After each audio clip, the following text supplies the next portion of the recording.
Hello students, आप लोगों ने पिछला वीडियो काफ़ी देखा जिससे मुझे लगता है आपको हेल्प मिली होगी। तो अब मैं आपको आगे बताने जा रहा हूँ कि एग्जाम हॉल के अंदर जो आपको 3 घंटे हैं वो आप कैसे उसको डिस्ट्रीब्यूट करें, क्योंकि सबसे मेन चीज़ होती है टाइम मैनेजमेंट। अगर आप टाइम मैनेजमेंट प्रॉपर करते हैं तो आपको एग्जाम में अंडर प्रेशर आप नहीं आएंगे और आप अच्छा स्कोर कर पाएंगे। ठीक, अपन क्या करते हैं एग्जाम में कि बस जो क्वेश्चन आया उसको करा, नहीं आया यूं करे, बाद में फिर टाइम कम बचता है और क्वेश्चन ज्यादा रह जाते हैं, तो उसमें अंडर प्रेशर आने से अपनी क्या गलतियां हो जाती हैं जिससे नंबर काफी कम हो जाते हैं। सबसे पहले मैं आपको टाइम मैनेजमेंट करना सिखाता हूँ कि टाइम को आप कैसे डिस्ट्रीब्यूट करें। तो आपका जो फिजिक्स का जो प्रत्येक पेपर होगा आपका, वो आपका 3 घंटे का होगा। 3 घंटे का मतलब है आपका, अगर मिनट में कन्वर्ट करते हैं तो 180 मिनट। अब बात ये आती है 180 मिनट को कैसे क्या डिस्ट्रीब्यूट करें। तो देखो, पेपर के आपके 3 पार्ट होते हैं, सेक्शन ए, सेक्शन बी और सेक्शन सी। सेक्शन ए में आपको टोटल 10 क्वेश्चन करने होते हैं और प्रत्येक क्वेश्चन आपको लिखना होता है मैक्सिमम 20 शब्दों के अंदर, जिसमें मोस्टली फार्मूले या न्यूमेरिकल या मात्रक ये पूछे जाते हैं।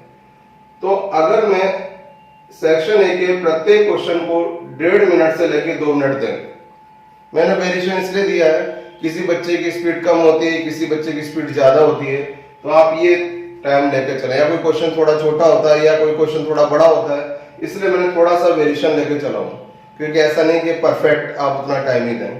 तो मैंने 1.5 से 2 मिनट बताया है। तो हर क्वेश्चन को आप 1.5 से 2 मिनट देते हैं और आपको कुल सेक्शन ए में कितने क्वेश्चन करने होते हैं? 10 क्वेश्चन करने होते हैं। अगर मैं 10 को 1.5 से गुणा करता हूं तो 15 मिनट लगेंगे सेक्शन ए करने में आपको, और अगर मैं 10 को 2 से गुणा करता हूं तो आपको 20 मिनट लगेंगे। इसका मतलब आपको सेक्शन ए के 10 क्वेश्चन करने में 15 से 20 मिनट लगने चाहिए।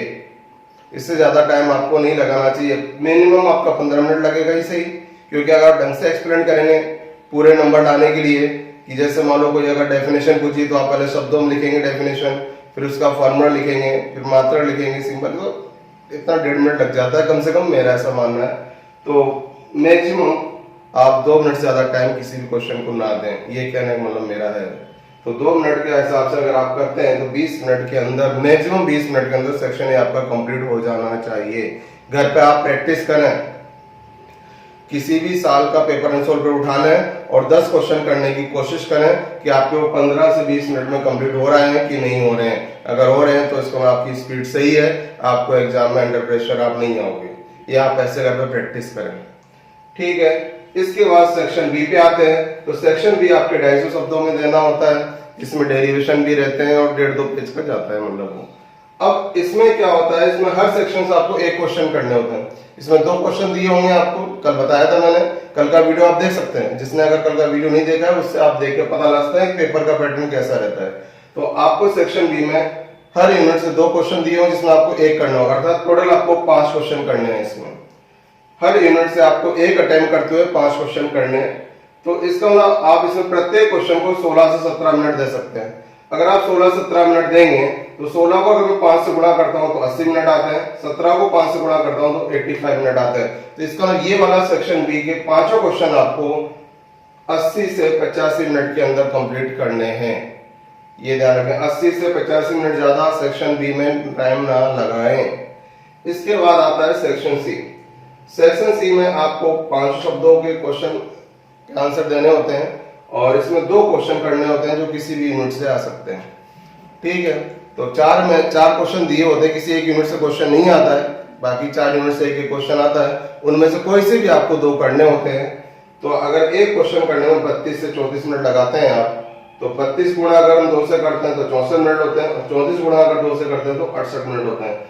एटलीस्ट मतलब इसमें आपको 65 से लेकर 70 मिनट के बीच में कंप्लीट करना होता है, ये आप माइंड में रखते चलें। सेक्शन सी के दोनों क्वेश्चनों को आप 65 से लेकर 70 मिनट के बीच में कंप्लीट करें, एक रफली ये चीज लेके चलें। अगर मैं इन सबको जोड़ता हूं तो आपके लगभग 160 मिनट बनते हैं, और अगर इनको जोड़ता हूं तो लगभग आपके 173 मिनट बनते हैं। तो इसमें आपके जो बचेंगे 21 मिनट बचेंगे अगर आप मिनिमम वाला लेके चलते हैं, और मैक्सिमम वाला लेके चलते हैं तो आपके 7 मिनट बचेंगे। तो मान लेता हूं मैं मैक्सिमम वाला लेके चलता हूं, जो आप मान लो आपकी स्पीड कम है या टाइम ज्यादा लग रहा है, तो जो 7 मिनट बचते हैं वो 7 मिनट आपके कहाँ यूज होंगे वो बता रहा हूं मैं आपको। 7 मिनट आप क्वेश्चन को, जैसे सबसे पहले हम क्या करेंगे क्या नहीं करेंगे, वो आपको 5 मिनट टाइम लगाना चाहिए। 5 मिनट वो टाइम कहाँ लगेंगे, सेक्शन ए पढ़ने की जरूरत नहीं है क्योंकि उसमें कोई चॉइस नहीं है। आपको जो क्वेश्चन आया वो सारे करने हैं, उसको देखने की जरूरत नहीं है। ये जो 7 मिनट का यूज बता रहा हूं मैं आपको, सेक्शन ए को देखने की जरूरत नहीं है कि उसमें चॉइस है ही नहीं, जो है क्वेश्चन सारे टाइम करने हैं, तो उसको आप शुरू के 7 मिनट वो ना देखें। ठीक है, आप सेक्शन बी देखें और सेक्शन सी देखें, क्योंकि सेक्शन बी में हर 2 क्वेश्चन में से एक करना है, हर 2 क्वेश्चन में से एक करना है। तो आप वो देखें कि 2 में से कौन सा आपको आता है कौन सा नहीं आता है, उस पर टिक लगाएं। या जो आपको हो सकता है दोनों आते हो, क्योंकि मैंने पूरा पढ़ाया है सिलेबस, तो अगर आपको दोनों आते हैं तो फिर आप क्या करें कि उसमें देखें कौन सा आपको 2 में से कौन सा बेस्ट आता है, जिसमें टीचर आधा नंबर भी नहीं काट सकता है। तो वो क्वेश्चन आप टिक करें कि भाई इन 2 में से मुझे ये अटेम्प्ट करना है, इन 2 में। क्योंकि सेक्शन बी में हर यूनिट से 2-2 क्वेश्चन आएंगे जिनमें से आपको एक करना है, तो आपको उन 2 में से कौन सा एक करना है वो टिक करें कि हम 2 में से ये करेंगे, इसमें टीचर नंबर नहीं काट सकता, तो वो टिक करें आप। ठीक है, 5 क्वेश्चन टिक करने होते हैं हर यूनिट से, 2 में से एक, 2 में से एक, 2 में से। ठीक है, मान लो आपको पढ़ने में आधा मिनट लगता है क्वेश्चन को, या मान लो 1-1 मिनट लग रहा है डिसीजन लेने में, तो हर क्वेश्चन अगर आप 1 मिनट लेते हैं तो 5 मिनट मान लो आपके सेक्शन बी में चले गए। वो डिसाइड ठंडे दिमाग से करें आप, उसमें जल्दबाजी, क्योंकि कहते हैं ना 1 मिनट में जिंदगी चेंज नहीं हो सकती है, लेकिन अगर 1 मिनट में जो आपको लिया गया डिसीजन है अगर वो सही है तो आपकी जिंदगी चेंज हो सकती है। तो वही चीज आपको यहां करना है कि आपको वो जो शुरू के 7 मिनट, ये बहुत इंपॉर्टेंट है भाई, ये बात मान के चलो, ये बहुत इंपॉर्टेंट, ये आपको ही डिसाइड करेंगे कौन से क्वेश्चन अटेम्प्ट करने हैं कौन सा नहीं करना है। वो सेक्शन बी और सी की बात कर रहा हूं मैं। अब मान लो अगर आप 1-1 मिनट टाइम लेते हैं सोचने में, तो 5 मिनट आपके इसमें चलेंगे सेक्शन बी के अंदर डिसाइड करने में कौन सा क्वेश्चन अटेम्प्ट करना है कौन सा नहीं करना है। ठीक, 1-1 मिनट आपने दिया, पढ़ा क्वेश्चन को, समझा, पढ़ें समझें, किस मैटर में कितना लिखना है वो डिसाइड करें। मान लो आपने क्वेश्चन भी आपने सेलेक्ट कर लिया, लेकिन इसमें ये भी तो डिसाइड करना पड़ेगा ना, इसमें कैसे लिखना है, कैसे अपने आप को रिप्रेजेंट करें कि टीचर पूरा नंबर दे, कितना मैटर लिखना है, कैसे करना है वो डिसाइड करने में। तो उसके बाद आपके 2 क्वेश्चन इसमें सेक्शन सी में आते हैं, तो यहाँ पे 2 क्वेश्चन आपको हैं, तो 4 में से 2 डिसाइड करने हैं। अब 4 में से 2 डिसाइड करने में मेरे ख्याल से आपको 2 मिनट बहुत हैं जो मैंने यहाँ बताए आपको, तो आप तो आराम से चारों क्वेश्चन पढ़ें और उनमें से कौन से आपको बेस्ट आते हैं, कौन सा लिख सकते हैं। थोड़ा टाइम मैंने मिनट लगाए कि आपको पता है कि एक क्वेश्चन करने में आपको 68, जैसे मान लो 34 मिनट ज्यादा नहीं लिखने हैं, तो वो देख लो, हो सकता है आपको चारों क्वेश्चन आते हो, क्योंकि जो बच्चा मुझसे पढ़ा है उसको तो मैंने सारा पढ़ाया है, तो वो तो आप सारे क्वेश्चन कर सकते हैं। तो आप देखो 4 में से कौन से आपको बेस्ट आते हैं, जिनको आप हर क्वेश्चन को 34 मिनट में 32 मिनट में कंप्लीट कर सकते हैं। कई बार ऐसा होता है बड़ा क्वेश्चन अपन अटेम्प्ट कर लेते हैं और नहीं कर पाते, क्वेश्चन छूट जाता है, तो इसलिए आपको ये जो 7 मिनट बहुत इंपॉर्टेंट है। मान के चलो आप 5 मिनट आप सेक्शन बी में लगाए, हर क्वेश्चन को पढ़े, 1 यूनिट में 1 मिनट दें आप, तो 5 यूनिट में 5 मिनट आपके यहाँ चले गए। और यहाँ 4 क्वेश्चन पढ़ने हैं आपको, जिसमें 2 डिसाइड करने हैं, तो उसमें आप 2 मिनट आराम बहुत होता है मेरे ख्याल से, जो आपका हो सकता है। तो इस प्रकार आपका टाइम मैनेजमेंट पूरा कर दिया मैंने 180 मिनट का।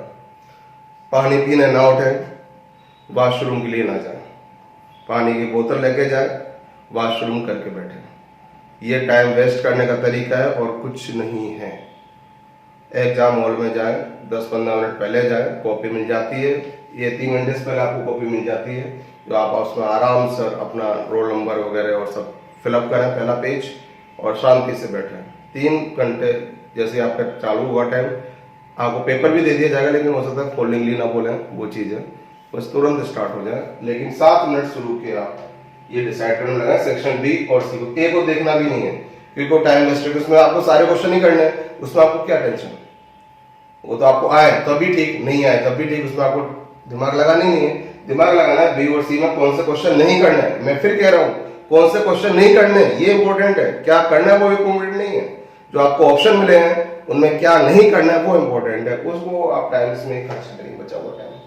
ठीक है, तो इसके बाद इसको आप 7 मिनट के 5 मिनट भी चाहो कर सकते हैं, फटाफट जो भी करना था कर लें, जो भी ऐसा। अब सबसे पहले क्वेश्चन कौन से करें, ये तो आपने डिसाइड कर लिया शुरू के 7 मिनट में। हमें क्या करना है क्या छोड़ना है, वो आप टिक लगा लें। ठीक है, जैसे आप पहले टिक लगा लें ये वाले कि हमें ये क्वेश्चन करना है, ऐसे टिक लगा लें। ठीक है, उसके बाद क्या करें, सबसे पहले तो सेक्शन ए के सभी प्रश्न कटा लो बैठते ही, क्योंकि वो आधे नंबर के रहते हैं, उसमें टीचर नंबर काटता नहीं। अगर आपका सही आंसर है तो आधे के आधे मिलेंगे, तो 5 नंबर तो पूरे के पूरे मिलते हैं बच्चों को उसमें। अगर आपको उसमें नहीं काटता टीचर, मोस्टली काटते किसमें है कि जो पीछे क्वेश्चन होते हैं 10 नंबर का क्वेश्चन है उसमें सबसे ज्यादा टीचर काटने के चांस है, नंबर काट लेते हैं। लेकिन आधे नंबर के तो पूरे आधे नंबर मिलते हैं। सबसे पहले तो आप ये कर करा दें स्पीड से।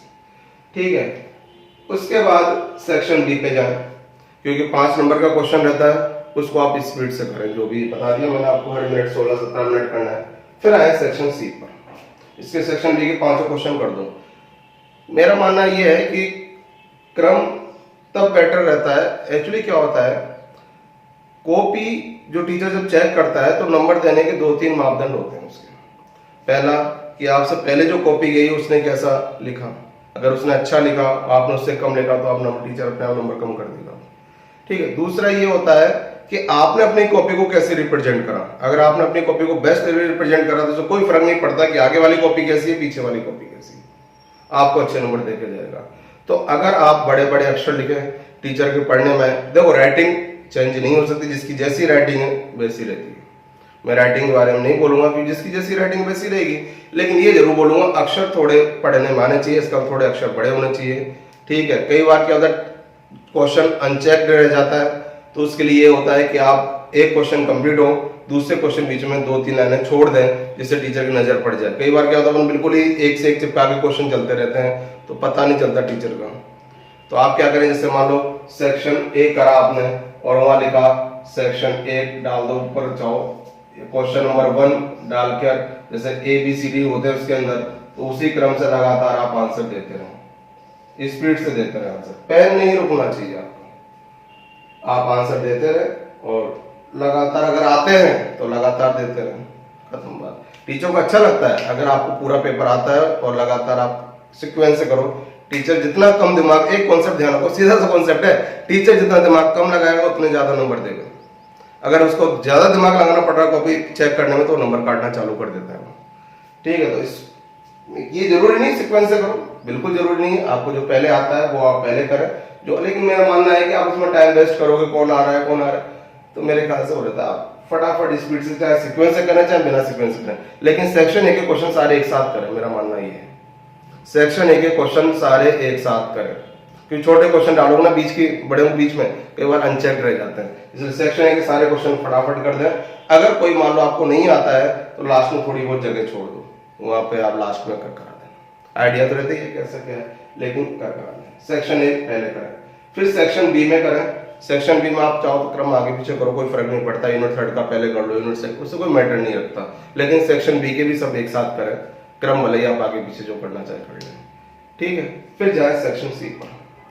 सेक्शन सी में क्या होता है, हो सकता है आपकी स्पीड थोड़ी कम हो या टाइम मैनेजमेंट थोड़ा बिगड़ गया हो, जरूरी थोड़ी नहीं मैंने जो लिखा आप वैसे ही करें, क्योंकि प्रैक्टिकली करना चीज अलग होती है, वो आप देखें वहां पर। हो सकता है आपका टाइम कम पड़ रहा हो, लास्ट में मान लो आपके आधा घंटे बचा, लास्ट क्वेश्चन करने में 20 मिनट ही बचे, तो आप थोड़ा सा माइंड को स्थिर कर कर ये सोचा कि 20 मिनट में कैसे कंप्लीट करना है, क्वेश्चन कंप्लीट करना इंपॉर्टेंट है।